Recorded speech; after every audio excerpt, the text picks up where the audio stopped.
Yesu ashimwe, inshuti z'ubutumwa bwiza kandi inshuti zanjye nanone, bakunzi b'ibiganiro byacu dutanga kuri YouTube, kuri channel yacu Ijuru Ntirikorerwa. Ndabasuhuje, akaba ari Emile n'ubundi Nshimiyimana ariwe muvugana. Uyu munsi nanone Imana yongeye kuduha uburyo bwo kugira ngo twongere tuganire, tugire mu by'ukuri ibyo turushaho kumenya mu ijambo ry'Imana, hagamijwe nanone kugira ngo abantu barusheho kubatuka, nk'uko ijambo ry'Imana rivuga ko abantu nibamenya ukuri, uko kuri ari nako nyine kuzaba batura. Uyu munsi rero nk'uko bigaragara kuri iyo foto, nifuje mu by'ukuri ko twaganira ku kintu abantu bakora cyo gutura abana Imana. Ese bishatse kuvuga iki? Ese mu by'ukuri ibyo bintu birakwiriye? Birakwiriye ku gihe turimo? Birakwiriye ko abantu bajyana abana mu nsengero bavuga ko bagiye kubatura Imana? Urabona ko mu by'ukuri abo ni nk'abageni cyangwa se abashyingiwe vuba bamaze kwibaruka umwana wa mbere, niko mbibona, bakavuga bati reka tumuture Imana. Ariko si n'uwa mbere gusa, ashobora no kuba n'uwa kabiri cyangwa uwa gatatu. Ni umuco abantu bafite wo gutura abana Imana, ndetse urabona ko batamutuye Imana gutyo gusa nta n'icyo bazanye, bafite n'icyo bazanye.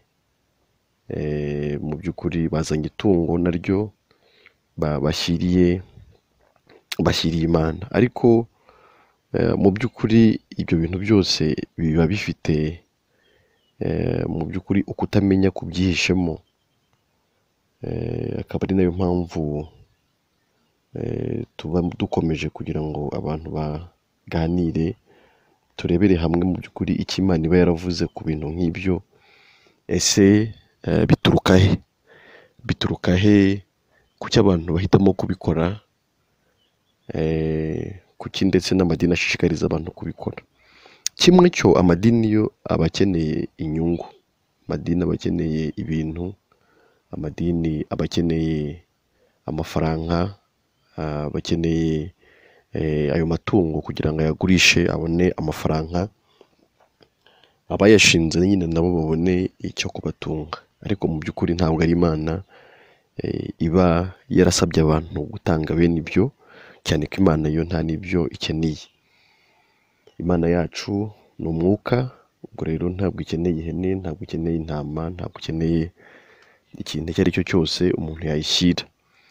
Hanyuma ariko nanone burya kuyobya abantu kwiza cyangwa se koroshye ni ukubayobereza mu byanditswe. Buriya na Satani ajya gushuka Yesu, nubwo bitamukundiye, yaramubwiraga ngo handitse gutya. Bikaba rero n'ubundi ariyo strategy akoresha ayobya abantu, agenda abereka ibyanditswe, ababwira ati dore uko byanditswe. Mu by'ukuri umuntu akavuga ati ubwo rero bivuye no muri Bibiliya, bigaragara ko nyine ari ijambo ry'Imana, nawe akabikora gutyo, azi ko mu by'ukuri ari Imana ari kumvira, ariko no ku rundi ruhande akaba akenshi aba yirwanya ariko atabizi. Nuko rero nahera wenda ku icyo kijyanye no gutanga cyangwa se no gusengeshereza abana cyangwa se kubatura Imana. Nibyo koko, byari itegeko Imana yari yarategetse Abisirayeli mu gihe cya kera, ariko ibyo byose byari byarategetswe, mu by'ukuri byari bifite igihe byategekewe. Hari igihe mu by'ukuri byagombaga kumara bigasimburwa n'ibindi. Ubwo rero byari bifite icyo bishushanya, ntabwo mu by'ukuri ari ibintu byanategetswe Abanyarwanda, niba ari uko nabivuga, ryategetswe Abisirayeli, ariko nabo babihabwa mu gihe runaka bitewe n'impamvu runaka. Ubwo rero gutanga abana b'imfura ndetse ni nabo bonyine basabwaga gutanga cyangwa se gutura Imana abana b'imfura, ndetse si abana b'imfura bose ahubwo ni abana b'imfura b'abahungu. Ni abana b'imfura b'abahungu basabwaga kubatanga bakabatura Imana. Bakabatura Imana. Imana ibibategeka yari ifite icyo yashakaga gushushanya. Ntabwo mu by'ukuri ari ibintu dukwiye kuvuga ngo natwe uyu munsi tugiye kwihandagaza dutura Imana abana b'imfura bacu.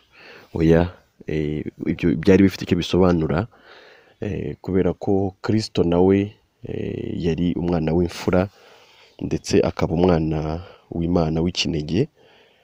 Ubwo rero Imana gutegeka ko bakwiriye gutanga abana b'imfura bakabatura Imana, byabaga bisobanura ko Kristo ari we uzaturwa Imana nk'ituro rizima, cyangwa se rishyitse, rishimwa n'Imana, nk'uko n'ubundi tubisanga mu Befeso igice cya 5 umurongo wa 1 n'uwa 2, hatubwira ko Kristo ari we waduhindukiye ituro ku Mana n'igitambo ndetse n'umubabwe uhumurira Imana neza.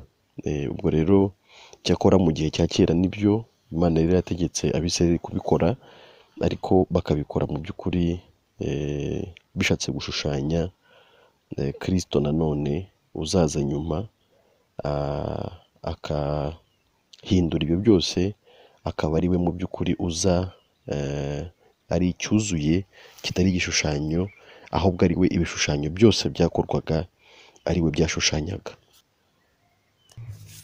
Iyo turebye mu Kuva 34 umurongo wa 19 haravuga ngo uburiza bwose ni ubwanjye, ubw'ingabo bwo mu matungo yawe yose, mu mashyo no mu mikumbi.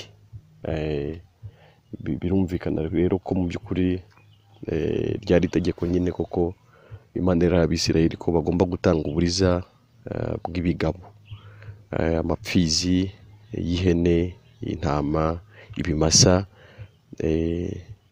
gutyo, ndetse n'indogobe n'ibindi.